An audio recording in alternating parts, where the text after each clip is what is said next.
So I'm guessing this is now going to show up as a brand new stream rather than neatly gluing together with the previous one. Let me just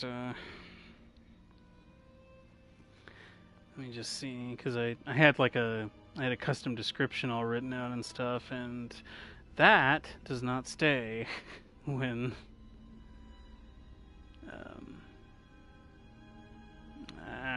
just a second. Everything went to hell. Why? Yeah. Yep, it's just a new fucking stream. Damn it. That is not what I wanted. Well, whatever. So it's now not tagged correctly, or titled correctly, or described correctly. But whatever. Alright, so what I guess, because now this will just be a shorter stream, which is not what I intended at all, but what the hell? Because Whistleblower is rather conspicuously a lot shorter than the main campaign, especially with what I'm going to do here. So, anyway, what I was going to say before I realized that the game crashed is that I guess if there were a potentially interested party, I would go through the that bit, but I think I'm just gonna jump straight past the introductory section. Nope, gotta make a save file. Yeah.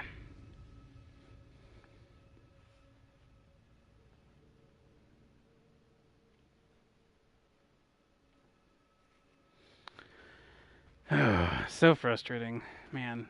I hate that. I hate it when this thing just doesn't load correctly. So I've only ever had problems with that in the main campaign. Actually, I've never had a loading difficulty in Whistleblower. So we'll see. Oh, I'm sorry. Hang on. Just a moment. I'm sorry. It's paused, so at least we're not skipping anything. Okay, sorry. Where the hell is that? Okay, got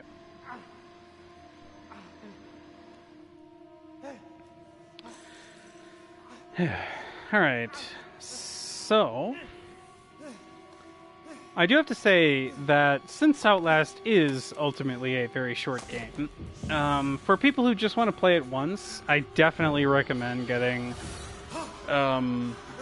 both parts to it. And hey, if you liked Outlast and the DLC, definitely get Outlast 2. I mean, I've seen people talking about being disappointed with various elements of it, but all I can say is I think Outlast 2 is awesome. I think it's a pretty fantastic sequel. Sure, there's a couple of things that it doesn't do or that it lacks or whatever. It's not perfect, but the design of both Outlast games I think is pretty incredible. They managed to do quite a lot with the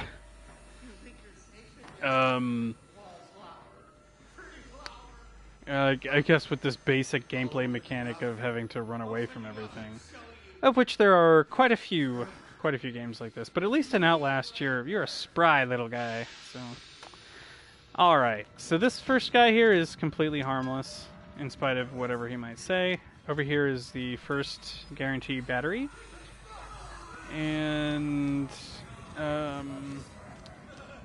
I am definitely not super well versed in where all the documents are for Whistleblower. I've gotten them all a couple of times, but there's a handful that I always skip, I'm sure.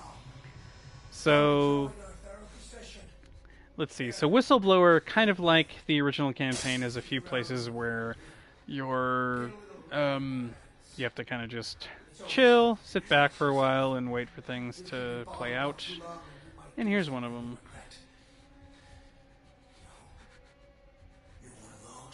Hi. Most of us. Think you're different? I like this guy. Special? Well, There are no observers. not exactly. Now, get the fuck out of here before I change my mind. It's always a really good little moment when he slams the metal handle down. Yeah. Here is the shortest chase in all of Outlast. Okay, we're done. Okay, so right here there's a recording, which again I don't feel super inclined to make, but if you stand there and record the two people talking before too long, you will get the acknowledgement for recording it. It's also interesting that, you know, with this character, like, you don't even have your own clothes, right? You don't even have shoes or anything, and yet that's... Oh, I actually got the recording without even trying to. But there's no real consequences for running around in your bare feet, which seems like a, you know, potential. Well, I mean, okay, they do get hurt a little bit, but whatever. I mean, whatever. Maybe they could have been more. I don't know. Be a little more diehard about it, I suppose. Alright, so at any rate, a lot of closed doors here. Ah, yes, there's this guy. If you record him, that's another... it's another recording. I don't know if you actually need to sit there and listen to him say the whole spiel at first, or if you can just watch him get wasted. I guess that's good enough. But anyway, once he's done, you gotta run it here. And right here, the wall rider shows up for like 3 seconds. So maybe this is the shortest chase. But anyway, that is a full-fledged wall rider encounter right there. In the sense that it will just kill you if you touch it. So I've you know, blown a whistleblower run right at the beginning by not paying attention to that. Alright, right here is the next guaranteed battery, and over here is a document. Huh? Hang on a second. Ah, okay. I saw a weird optical illusion through the window there. Alright, so let me cruise along here, and this is where we kind of get our first foreshadowing of the crazy cannibal guy that we're about to have several encounters with. So, just kind of double checking. I didn't really think there's anything else in here, but... Alright, you can also catch a little tiny glimpse of him through there. This is a really cool little set of rooms. I love the color of the lighting in here and all that kind of stuff. It's really cool. I mean, that's why, again, it's like if you enjoyed Outlast, like I can't imagine anyone who liked Outlast and wanted more and being like, no, don't get Whistleblower though. It's like, no, it's great. So right here is another recording. I think you have to sit here for a little bit. Yeah. I'm sure you do. In your own special way. Alright, let's see. There's just creepy sounds in there, but not much else. Alright, so then over here is our first encounter with that guy. Excuse me, and as I recall, it's you can pretty much deal with this first encounter with him by just kind of running. So the first thing here is go in through this door, then across here, then open this door, and turn to the right, and climb up here, and you're safe. There's a couple more creepy guys, but you know, we're fine. Let me just double check. There is a... Oh yeah, this is the guy who's like... I gotta show you something. And something about silkiness. Alright. So over here's the key that we need. And there's a guy over there actually breaking the door open of where we need to go. But just before we go out there, there is a document right here.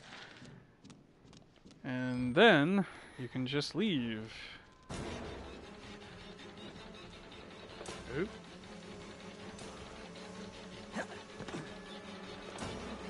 Just trying to look at him and run straight into the wall. So, alright, no big deal there.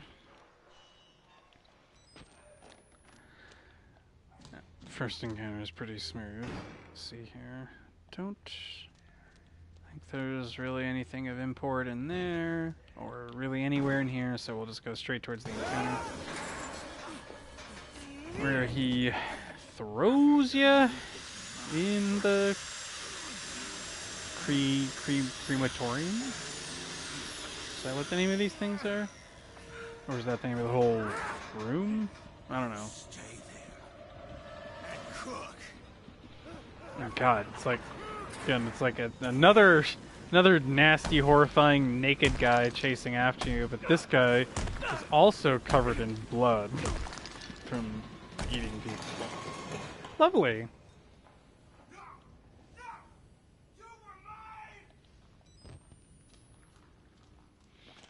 Alright, so after that little bit, I definitely remember that there's a little chapel over here.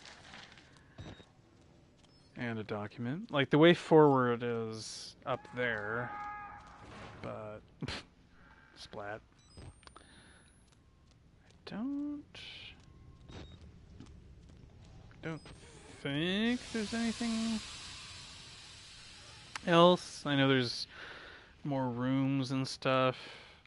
I definitely know, like, you can find a battery here sometimes on other difficulties, or maybe even on this difficulty if you're lucky. I have no idea how the battery generation works. I've even seen a battery next to this guy before, like, yeah, like right here. So,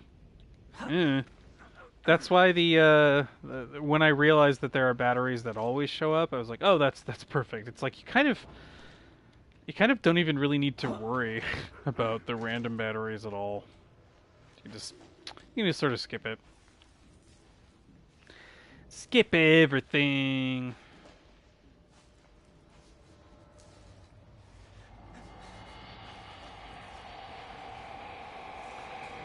Yep, and the wall rider comes by just to menace you a little bit, but otherwise doesn't do much. Over here is another maybe battery. Okay. Let's see here. So here, as I recall, like to the left, this one might be guaranteed. This one next to this guy. Yeah, I think so. And I haven't quite run Whistleblower as many times, but that one definitely seems reliable. Alright, so now we're coming up on this, the next encounter with Mr. Cannibal Dude. And this one, since you can actually take a hit from him, this one's not too bad. Okay, nothing really to worry about there. So he appears right in front of you over here. So the easiest thing to do is just to kind of go back and run around this bookcase, and then go on your merry way.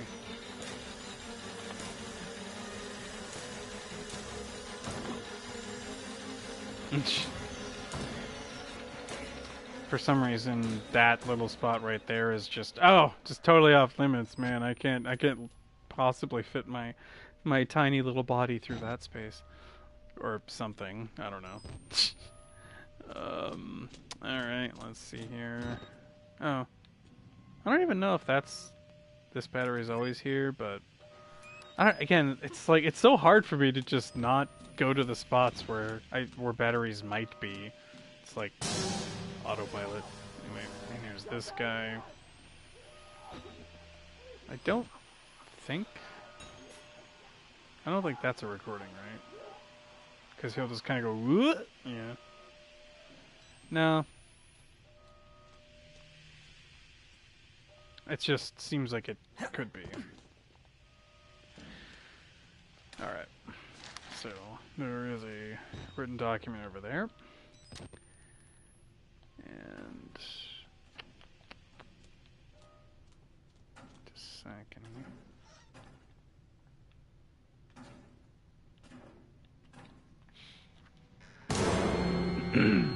Yo! Now, this door doesn't have the bloody spot. But that one does. I guess that's his preferred side.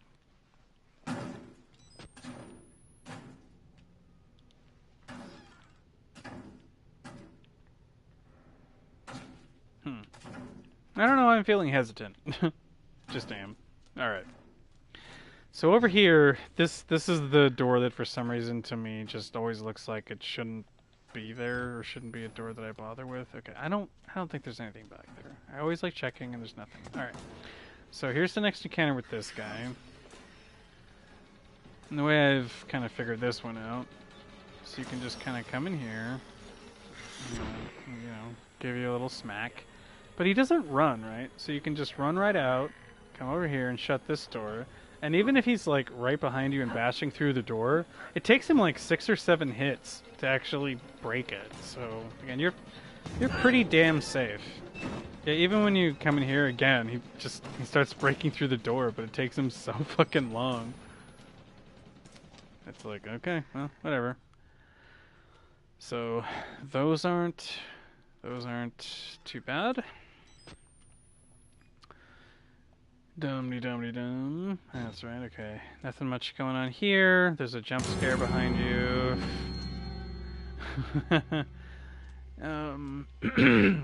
There is a document here. And I think there's a dude here in the corner who tells you to leave. Alright. Yeah, calm down, dude. Okay, so now we have this pretty open space here for this encounter. So a lot of times I run to the left here.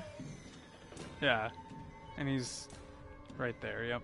So if he ends up being there, you can just kind of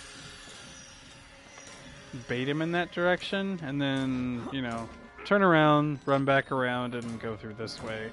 That whole area back there, it's actually pretty big, and there's a whole bunch of side rooms and all that kind of stuff. There's a lot of geography to get through, frankly, and that makes it this one of the encounters where it's pretty easy to get away from him, because there's just so many places to hide. So this is one part that I really didn't fret over that much. Like even here, oh man. Wow. I was gonna say, maybe he'll appear right in front of me, and it still shouldn't be a problem, and holy crap, he actually did, but right. So you could probably, if you're nervous, you could maybe try shutting some of those doors, but thankfully your destination is an automatic door, so maybe it's good not to even bother. Alright, so that's interesting. I've done a bunch of runs through this part, and that's like the one time, you know, he's actually been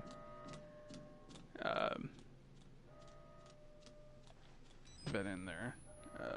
So hold on just one hot second. I think, yeah, okay. So I did miss it. I always do.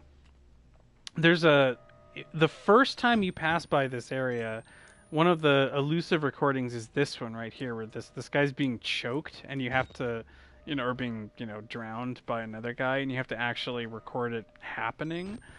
But yeah, it's like I always miss it the first time through, or I think I just run past this room. I'm not thinking about it, whatever. So by the time you've turned off the gas, though, I think it's too late. Oh well. At least it's like I roughly know where the hell that space is. It's just, if I were trying to go to do like a perfect 100% run, I'd have to write that one down ahead of time. All right. So now we are at the infamous foggy portion. And okay, so the first thing you want to do here, if you're going for all the notes, is like if you run over here and look up, this happens.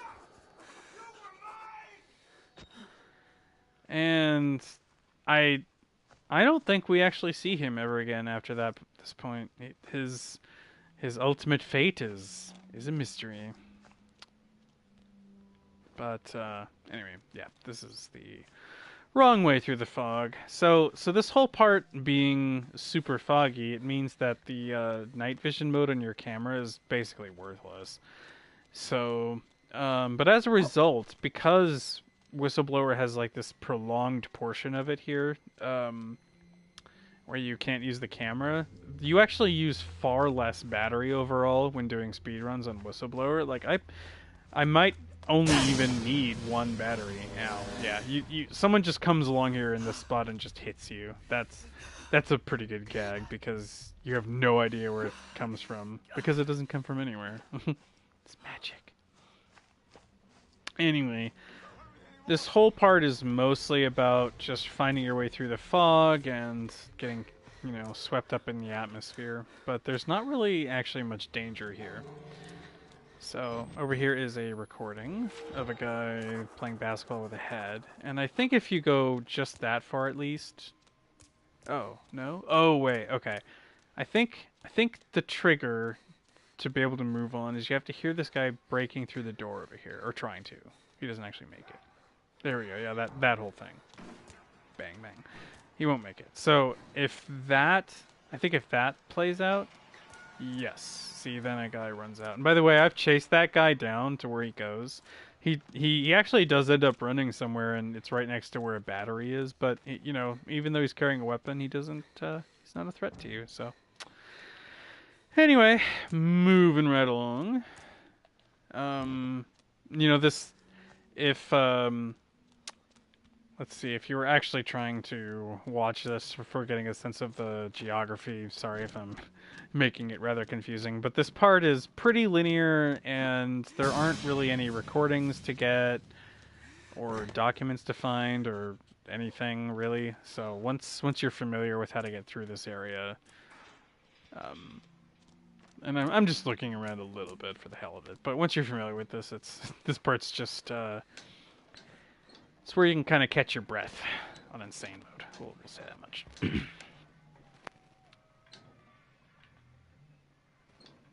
Oh, come on.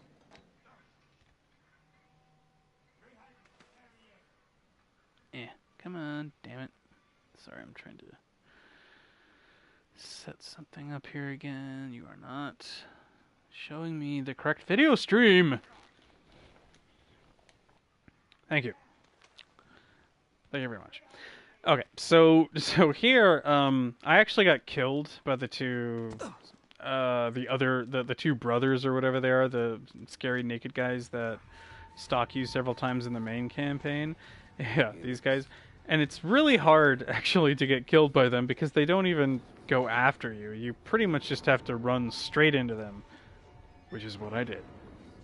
Because damn, I'm good. I'm so damn good. Oh, whoops. Yeah, see, I almost did it again. I was just on autopilot running around. But yeah, so right there, if you run straight into them, they will kill you. But other than that, they don't do anything. Also, here, this is a gag, like these hands are... I don't know. It's always been kind of weird. Whatever. So here, this guy can come along and punch you. That other guy tries to shove you, but if you kind of run through carefully, you can get in without him punching you or shoving you. Haha.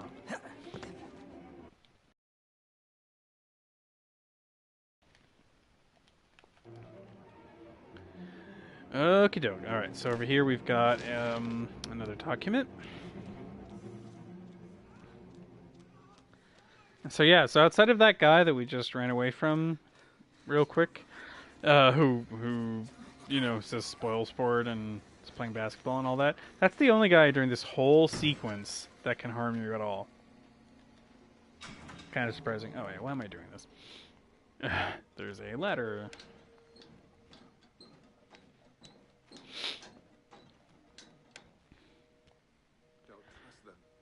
Okay. This is not the right way to go, and there won't be anything in here, but I'm going to do it anyway. Haha. Alright, back inside, which I'm sure is where we all want to be. Seems like the Wall Rider's back, more hell's breaking loose, etc. Okay, so here is potentially, I mean, here's an encounter that's pretty easy to screw up, but there's also a cutscene before it, so we might as well start that plan first. So, what happens after this little bit is... Shame we didn't get that phone call off, huh? Eh? That guy really hates everything in this room. Anyway, alright, so Chris Walker is about to come after us, and there's like a knocked over table or bookcase or something or other in that room. And that's pretty much your whole salvation in this sequence. You have to use that to stall him just enough to get around behind him, because, like usual, as long as you can do that, you'll be fine. Okay? And so the way we do that is you have to kind of go right here to have him see you, and then come around the right-hand side like that. Yeah, there we go. And just get around behind him, like thus. And you should be fine. Just don't stop. Now this, this actually, what? Oh man, it wasn't letting me in there, okay. I was gonna say, these little spaces that you have to squeeze through, that actually does make sense that Chris Walker wouldn't be able to get through that. He's a big guy. Not so much the other guy, but whatever. Whatever, man. Oh, that's right, that guy's actually still alive. Alright, no need there. There's a little cameo by the priest here. I don't think, yeah, don't think that's a recording or anything. So, this is interesting. Oh, it is? What? What? Oh, it is. Oh, okay. I completely forgot about that one then. But anyway, unlike in the regular campaign, there is a document in this room. And also unlike the regular campaign, there's no danger in this sequence. Oh yeah. And when that guy says that, I always like to look down at myself and be like, well, I'm not that bad. Gosh. Don't need to body shame. So anyway, but also, like the original campaign though, there is a guaranteed battery back there. So always be sure to grab that before moving on. Oh right, and I always forget that's where like the next part of this little chase from Chris shows up. So I always have like a half second of like what, and then oh yeah, no, we're okay. Again, he's so slow that really, unless you just fumble the controls really really badly, I don't think you're gonna have any problem during that spot. So let's see. I should kind of figure out, like, I mean, I do have a point in the original game where I know where I can think to myself, okay, this is about halfway through the game, but I don't have a point like that for Whistleblower. I should just review the footage and find that. Oh, hi. So yes, there's a document in here, and even like a little scare, but there's nobody out here, so you don't actually need to worry about that. Then, let's see. The way through here is, of course, through the darkest little corner. Hooray. Okay, and... oh, whoops. Right, just gonna go through here. Sort of using up my battery here until it wears out. Alright, cool. Let's see. Oh, and then over here is something kind of fun. There's another document, but before we pick that up, you can look in through here and see a quick cameo of Gluskin, who we're going to be having a couple of very scary encounters with later. So that's cool. I like that little moment.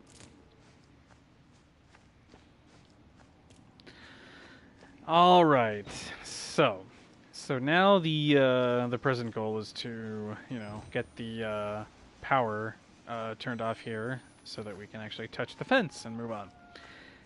And in order to do that, we need to stop being an idiot and go down the regular lit path, make a left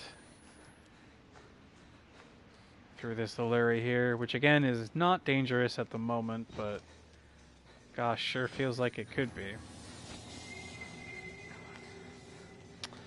Okay, and so first things first there. Yep, you can go ahead and shut off the power. I like this upcoming gag. The first time I played this game, this really gave me pause, because it's like, it was already scary enough going down there, not sure if it was dangerous, but then this happens. Oh yeah, and if you have your camera out, there's a recording when the power comes back on.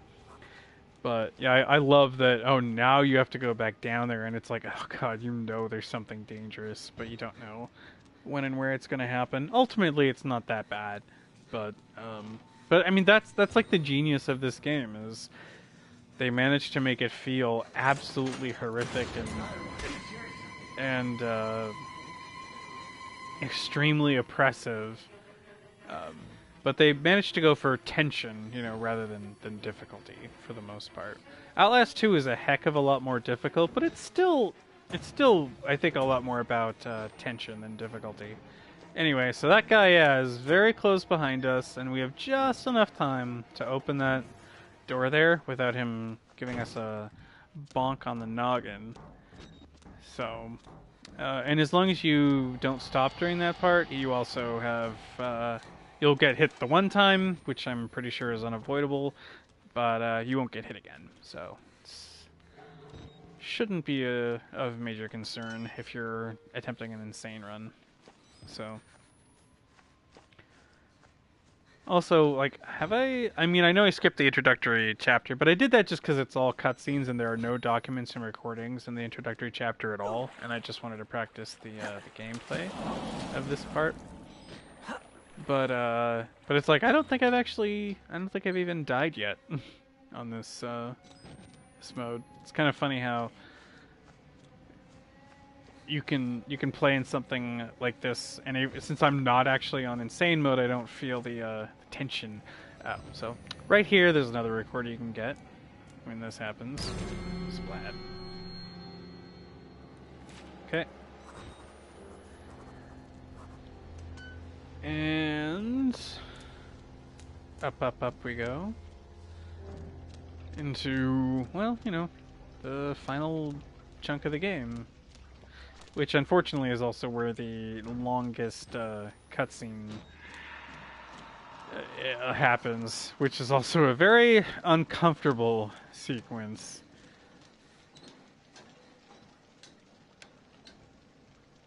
So it's a bit more of a drag than the main campaign, because I think proportionately, Whistleblower probably has the same amount of overall like story sequences as the original game. It just doesn't have as much gameplay as the original game, so that means that ultimately you spend a little bit more time waiting when you do runs of Whistleblower. And also, it's nice that in the original game the longest cutscene is, before the halfway mark, but in this one it's at like the 80% mark. So you're getting on into the very final bits of the game, and now at long last you have to wait a few minutes for this incredibly awful sequence to play out in front of you. But oh well. That's okay. We will outlast it all. I mean, this was my dumb idea anyway, to just sort of keep track of my current strategies and stuff. So, okay, my battery supply is looking pretty sad, but there is a guaranteed battery coming up here pretty soon. I believe it is right here. Yes.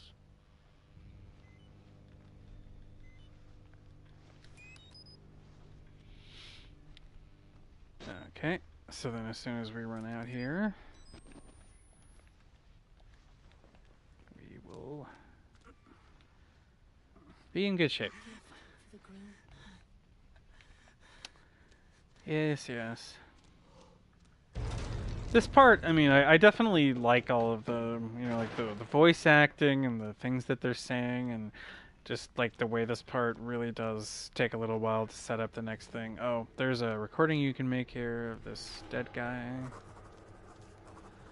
Anyway, this part is very effective at being very unsettling the first time through. I like that guy too, because even though he looks really freaky, he's pretty lucid and seems to know what's going on. Yeah, very bad. I would agree. That's an accurate assessment, crazy man. Yep. Alright, so let's see here. Oh. Now, I've seen that battery there a couple of times before, but I didn't notice it for most of my runs, so I don't know if that's a guaranteed battery, but it's been guaranteed the last few times. That'll be one to remember in the future. I should check for that one. Okay. And we're getting to the point where we're about to get chased by these lovely, happy, friendly people. But this chase sequence is pretty short and sweet, probably because they wanted to emphasize the final sneaking sequences with good old scary-ass Gluskin here. So I'm okay with it being kind of perfunctory. Let's see. Right, up here. I also haven't completely memorized all this geography, but here we go. So here's where the thing starts. What do you think? Starts coming after you. I like to wait a moment because you kind of have to end up, you know, going behind him here. But and then you just head over here, straight up there, and that's that. So, again, another part that I didn't really worry about on my Insane run. So, at this point, there's really only the final encounters with Gluskin that, well, that's it, that even could be something to worry about. But it is worth worrying about a little bit. This first one isn't too bad. Again, knowing the actual... Oh, right. This awful thing. I gotta record that for a second. But anyway, this first encounter with him really isn't too bad once you have a good sense of the layout of this area. It kind of relies on you not knowing where he's going to show up and taking a long time to get out of here. But I've been really kind of pushing it so that you don't actually need to do that. So right here, we get our darling. Yes. Alright, and then you can make it all the way, yeah, this is a pretty good spot to be, because he will come up, I think he comes through there, yeah. I'm awfully sorry, I didn't mean to. We've met before, haven't we? I know, I've seen your face. Maybe just before I woke up. Yeah, I'm just gonna, I've only tried being this close to him a couple of times, but yeah, there we go. It seems pretty safe. And right now we can still move at full speed and everything, so I'm going to start by closing that door. Alright, and so from here on out, we're pretty safe. I think he is technically chasing you here, but he kind of lingers where he is for a long time, which gives you plenty of time to run along and push that thing out of the way and just kind of get out of his hair. Right here we have to push another thing, and he does kind of teleport right in front of you, but because this is pre-programmed to happen this way, they give you just enough time as long as you don't panic and not, and stop pushing this thing. There we go. That's good. Okay, and then you just have to run a little bit more around the corner here, and we're good. Now, okay, now this particular part right here, I've learned in doing several runs of this game. This part is extremely screwy. I thought this part would be pretty straightforward, but boy, it sure isn't. Hang on a sec. Oop, my kitty wants back in. Yep. Yeah. Basically. Okay. Well, at least we understand each other. No, okay. But, right. So the issue here is that he has to chase you during this part. He must, or it won't complete correctly, right? So, so if you run away too fast here, he just won't be following you, and he... Hang on, I'm listening for him, because when he starts talking here in a sec, I should hear something. You just kind of have to wait for him, I guess. Come on. He'll say something.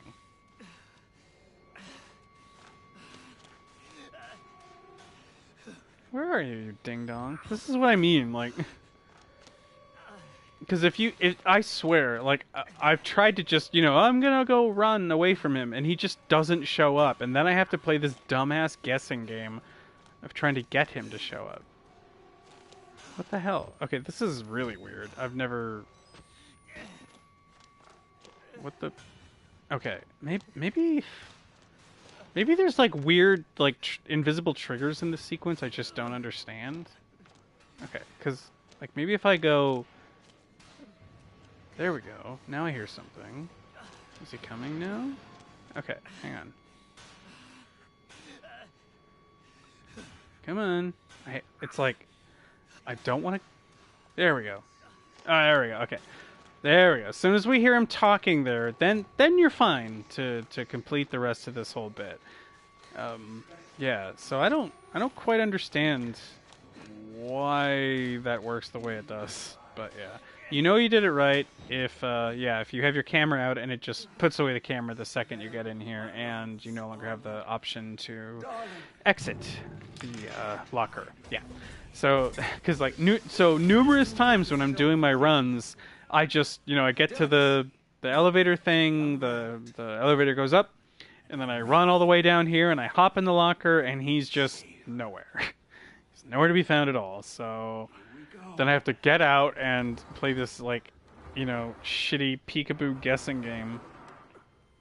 But okay, so it seems, just reflecting on what I saw there, I think what it does then is you have to move forward a little bit to get him to trigger him to maybe spawn, and then I don't know if, or to trigger him to spawn, and then but you have to move back a little bit, or maybe just wait a little while there to get him to follow you. Whatever, but it's something like that. It's just a little baffling because I remember playing this through several times without such deep strategies and stuff that I've developed now, and that part always seemed to work fine. I never remember having to like deliberately provoke him to come out, but maybe it was just that every time I played it took me a long time to figure out where I was supposed to go or something, and then that's just how it ended up working. I don't know.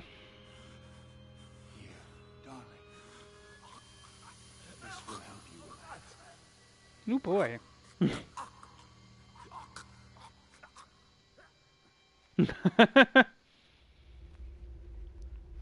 And then 12 hours later, I'm a little bit surprised that he didn't end up doing worse things to you during this period. Like, he really did. And I don't know. I wish they'd had a little bit more time to develop this whole idea of why it is that he taken to you so much. Because these are people that, you know. I mean, yeah, this is obviously horrible enough. God, and like the sound effects. Holy shit! It's like, No. but I'm so sorry, darling. and he just ends up like strangling him. Isn't for everybody. Yeah.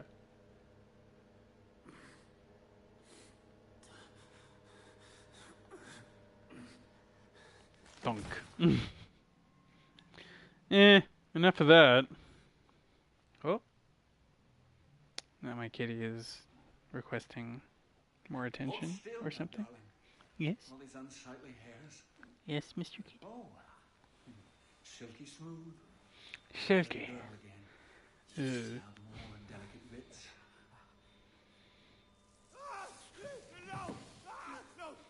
I'm not sure how. God. It's like, even in your crazed state, I mean, surely you must understand that slicing parts off of people is probably just going to kill them. But then again, I mean, ultimately we see that Gluskin here has killed an absolutely just ludicrous number of people. Like when you look at the overall timeline, like how much time has actually transpired at this place for these things to happen, it's like, and the number of dead people. I mean, it sure makes a great image, you know, here in a minute when we see oh boy, naked person. But anyway, in a minute when we see the room where Gluskin's hung up like dozens and dozens of victims. There's like 100 and something people in there. It's like, God, man. And they've all got, you know, nasty, unique damage and like horrific changes to their bodies and stuff. It's like, and yet I'm pretty sure that all told, the entirety of all the events of Outlast, DLC and everything, everything that is depicted only happens within the span of like 3 days, you know? So it's like 2 days ago, this place was more or less functioning correctly, and man, all hell broke loose really fast. I mean, sure, like that there being a lot of, you know, extremely damaged people here, that's fine, but like it's just crazy to think that like Gluskin somehow found like 140 people or something to like murder and experiment on and string up. I'm like, God, if I had to just do that, you know, I'm like, I don't think I could do that in 3 days. God, it would take me like, I don't know. I don't want to consider that. I don't know how long it would take me to murder a bunch of people. That's not something I'm gonna do. Anyway, alright. Back to gameplay. So right here, of course, is I think this is probably the most difficult encounter with Gluskin, because there's a big question mark here. Essentially, it's how far along can you get around the corner here before he notices you and tries to get you. Yeah. That's pretty good right there. That was pretty good. So the one thing that is a little bit freaky about these encounters too on this difficulty is that he actually moves faster than you once you're hurt like this. So he is actually catching up to you.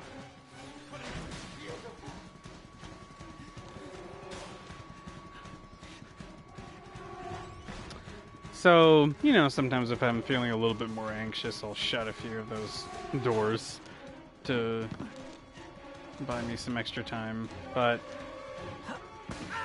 there we go. All right. So so at this point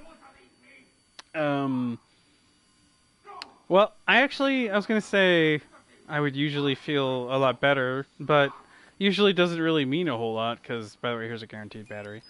Because you lose all your batteries after that encounter a minute ago. But anyway, um,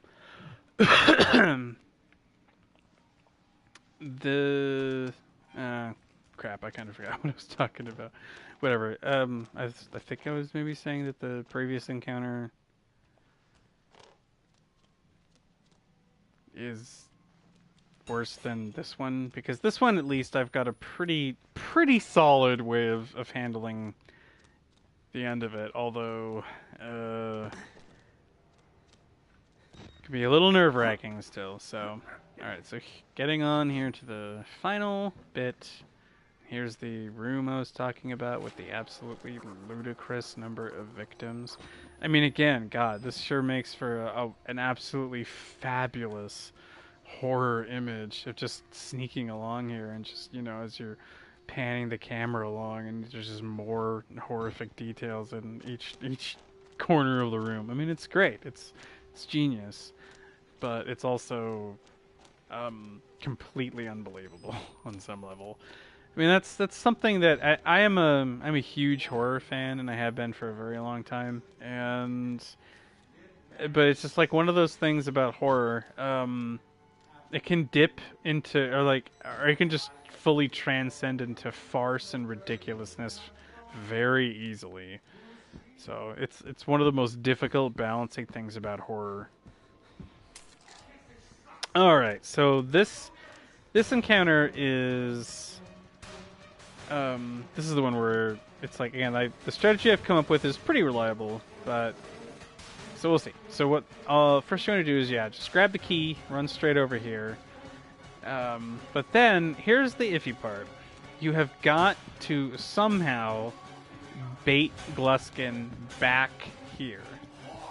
Yeah, and so right there, I just sort of hoped he would see me and did a quick swing. But oh man, he is really fast. But I've discovered, see how close he was. I've discovered that he doesn't have the ability, unlike Chris Walker, to rip you out of those spaces and kill you. So right there, I mean, that was cutting it extremely close. But if you can basically just get him to follow you back down there again, even if he's right on you. I mean, if you're just a smidge ahead of him, as long as you grab or get to that gap, you'll be fine. You'll be fine.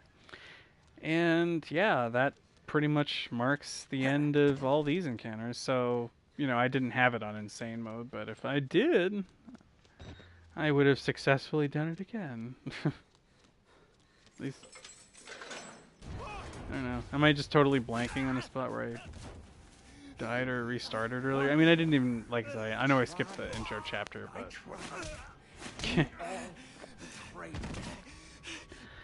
alright.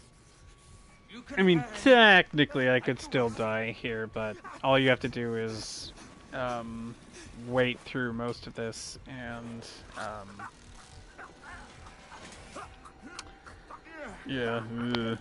and just wiggle the right stick when prompted. Wiggle the right stick to win.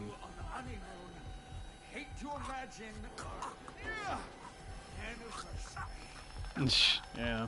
And these are all, if it's not pretty clear, these are all men that have been, mutilated and stuff to look like various different kinds of women and stuff.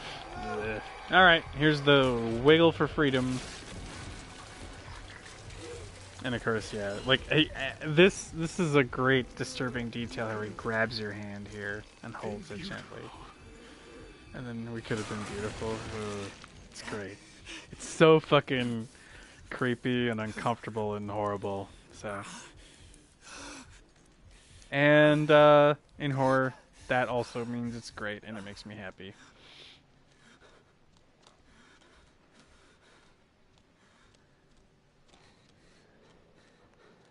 Oh, alright. So, all that's really left to do at this point is pick up collectibles. I could just stop because the collectibles were not really the point, but I figure, might as well just get all the way to the last little bit here. I wish, again, I do wish that the game hadn't crapped out on me so that I could have done this all in one stream.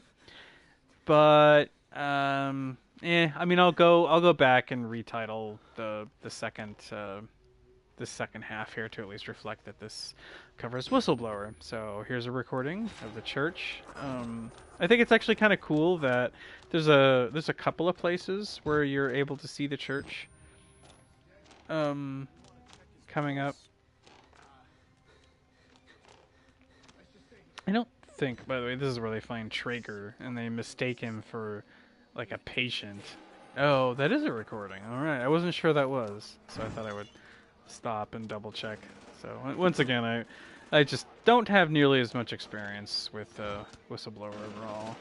I seem to remember there being, oh, well, it was battery, but there we go. There's a document in here.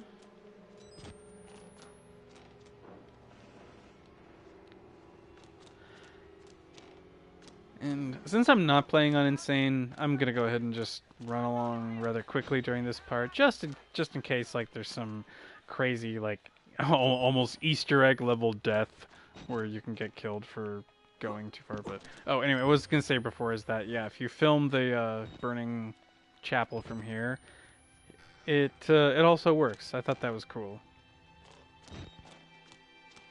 Oh, and then yeah, right there. Oh, interesting. Yeah, your leg like just miraculously heals, or at least you're willing to run on it. Kind of makes sense. It's like, oh, we're almost out of here, thank God. Okay. So, as I recall, there's one more document over here in this room. It's like an open door to it, and don't. This is like that very first room from the main campaign, where we get that guaranteed battery. Yep. Alright. Don't think there's much else here. So it's empty corridors and crap. Alright. Might as well top off that battery. And let's see. So, I do know that recording this guy over here... I think that's the last recording? Yeah. I think that's it. So, what the hell, since I got almost all the way. We'll just go ahead and play this out.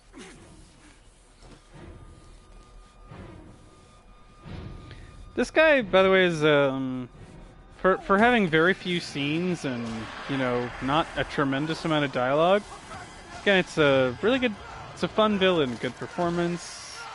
Menacing type character. I like this guy.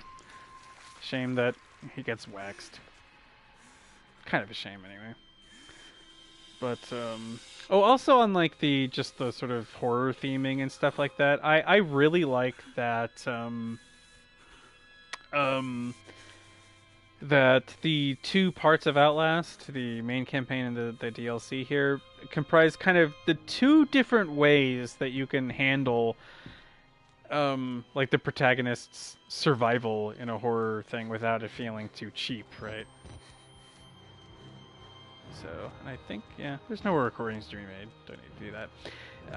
And that is, you know, the main campaign has it, well, you basically die, but you're also transformed into something horrible.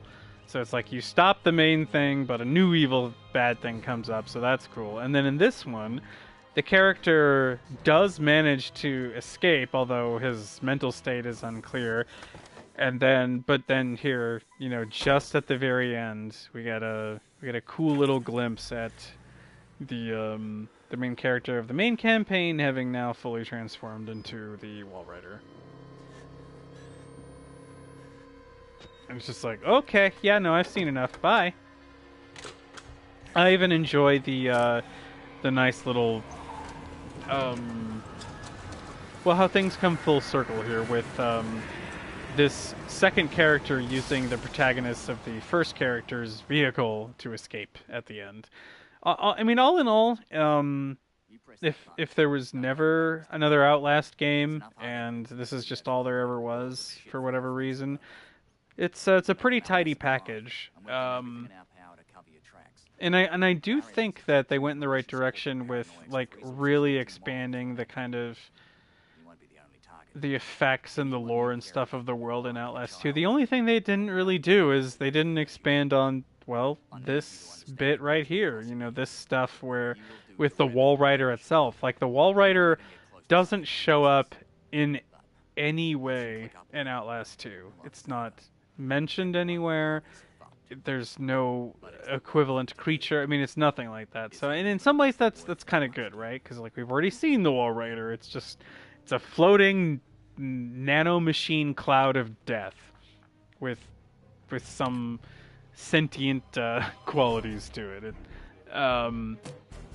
And you know, rather than just repeat that, they kind of completely rejiggered it and came up with other stuff. So it's like the instead, like what Outlast 2 does is it explores more fully than like what Whistleblower kind of just barely touched on. Like essentially, what would happen to you, or like what is it like being subjected to the effects of the morphogenic engines? So there's a similar type of technology that is going on in the background of the sequel, which is resulting in all these horrible things happening to all these people, and is, you know, it's the reason for the entire main plot of Outlast 2. But it kind of reminds me a little bit of the way that Silent Hill 2 was disappointing to me personally. It's like nobody seems to have the same opinion as me, but when I first played Silent Hill 2, I was very disappointed, and it was because I was so in love with the the mystery and the direction and the all the kind of stuff with the cult and all that kind of crap in the original Silent Hill, that the parts of Silent Hill that I was most interested in are completely background details of Silent Hill 2. And Silent Hill 2 instead has this, you know, this completely different story as its focus, right? But with and so in Outlast 2 it's kind of the same exact thing. Like many of the more interesting elements of the first game's story are just background elements in the sequel. And I mean, to the point where the machine itself that's causing all of the insane stuff that happens in Outlast 2, it's not even mentioned. And it's like it's referenced in the background. Like you can see it a couple of times and the characters will comment it about it on a couple of times, but you never go there. It's not at all like the first game where you have like a big old sequence where you try to shut it down and all that kind of stuff. It's like, no, your character is just pretty much doomed from the beginning. I mean, the moment you ended up in that area and you started getting subjected to this horrible machine that screws everything up, well, you're pretty much doomed. So, and there is actually one interesting bit with the first game here, where if you check some of those documents, one of them some of them go over why there are, you know, no women and stuff, and one of them is that like apparently the you know, in-universe diegetic explanation is something like the women that they had working near this machine, because it's eventually discovered that just working near it causes it, you know, you to have mental problems and stuff. They discovered that it's like for men, of course, it ultimately makes you go crazy, but for women, it says that that causes like psychosomatic pregnancies, and then it ultimately ends up with them just dying. And yeah, that's actually kind of interesting, because that kind of stuff is well, you know, it's explored a lot more dramatically and fully and directly in the sequel. So much in the same way as I've learned to kind of come around to Silent Hill 2 it being a good game, even though I still think it's out of the original 4 Silent Hill games, which are the only ones I consider to be Silent Hill games at all. I think Silent Hill 2 is the second worst one after, and the worst one being Silent Hill 4. I don't think anyone would disagree with that, but it's certainly my second least favorite. Like, I like Silent Hill 2 and Silent Hill 4 about the same, you know, But and I think the best one is Silent Hill 3, and the second best is the original. So those two are really good. And the other two are all they're also good, but just for me, there's just a ton of caveats. But anyway, this isn't the Silent Hill stream. I wish it was, man. If Konami wasn't such a trash fire of a company, I figure they probably would have done something. I mean, I find it very hard to understand why the hell they haven't repackaged those original 4 games. I mean, shit, you don't even need to.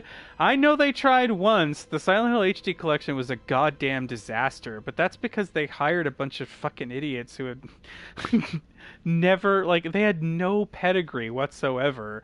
I'm sure their internal pitch was appealing or something, but God, they had there was no reason to expect that it would go well, and it yet they worked on it for what, 2 years or something, more than 2 years, and the final product is an absolute disaster. Anyway, whatever on that. You would have thought that all they have to do is just hire competent people to just port the damn thing over. Like, use an AI upscaler for the textures or something. I mean, don't get artists in there trying to make it prettier. They don't know what they're fucking doing. They already tried that. It was a complete disaster, as I mentioned. Anyway, wow, I'm just ranting about the Silent Hill HD collection. Well, that's really easy to do because it's a giant pile of shit. But at any rate, it's not really germane. And all right, so at any rate, I managed to complete this. Complete what I wanted with this. And I will probably, try to reference some of this shit later. But yeah, for now, I think I've pretty much played the absolute hell out of this game. I don't think I want to touch Outlast for a while. I think I've done everything I could possibly do. So, all right. Appreciate anyone actually hanging around for any of this shit, and now or in the future. And I will try to come back here and stream more things that I think. What I like to stream to YouTube right now because it has, by default I can just sort of keep everything I upload forever, unlike on Twitch, right? So, I I've kind of thought that inspires me to want to stream games that I am especially familiar with, and where I want to record a particular route or a particular strategy or particular whatever that I find interesting or valuable. So anyway, so that's roughly what I've done with the various things that I've streamed over here to YouTube. I just wish I had more software. I wish I had more choice. There's a lot of things I'd love to put on here, but I only recently got this system and don't really have any money, so it's new stuff is few and far between. But we're working on it. We're working on it. We'll see what happens. All right. I think that should cover everything now. Y'all have a good night, and we'll be back later.